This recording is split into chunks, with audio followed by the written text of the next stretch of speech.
Signer devant des bébés n'est pas courant. Pourtant, de plus en plus de crèches, d'assistantes maternelles ou encore d'autres professionnels de la petite enfance se forment à cette méthode de communication. Mais les parents dans tout ça ? À Soundouze, dans les locaux de l'association Espace Enfants Grand Ride, il est possible d'assister à un atelier bébé signe.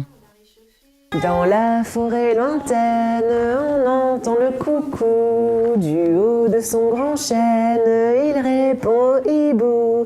Coucou hibou, coucou hibou, coucou hibou, coucou. Coucou hibou, coucou hibou, coucou hibou, coucou. L'association propose cet atelier chaque mois. Bérénice apprend aux parents des comptines, des chansons et des jeux de doigts. Alors les enfants sont capables de s'exprimer avec les mains avant de le faire avec leur corde vocale. Donc l'idée c'est d'enrichir les gestes quotidiens en introduisant des signes de la langue des signes. Ils envoient des bisous à 6 mois, des coucous, des au revoir. Donc nous on rajoute des signes utiles dans leur quotidien, à savoir pipi, caca, changer la couche.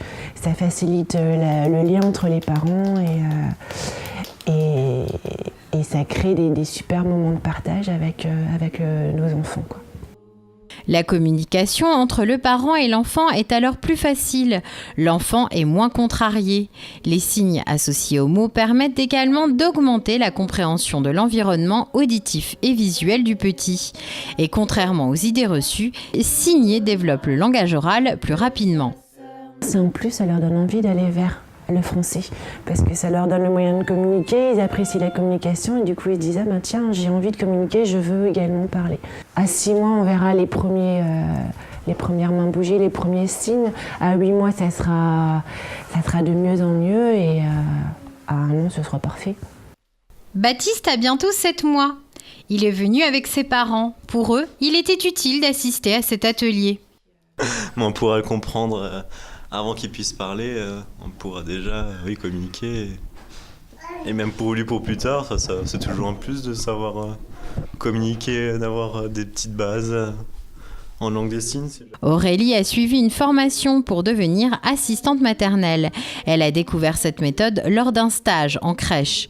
Aujourd'hui, elle signe avec sa petite de 2 ans. Pourtant, elle manque de pratique. J'ai acheté des livres avec des signes, mais c'est vrai que sur livre, moi je trouve que c'est difficile de visualiser bien les gestes, alors que là on est en pratique et puis on le fait ensemble, donc c'est bien d'illustrer tout ça. J'aimerais mettre ça en pratique avec les enfants que j'accueillerai chez moi plus tard.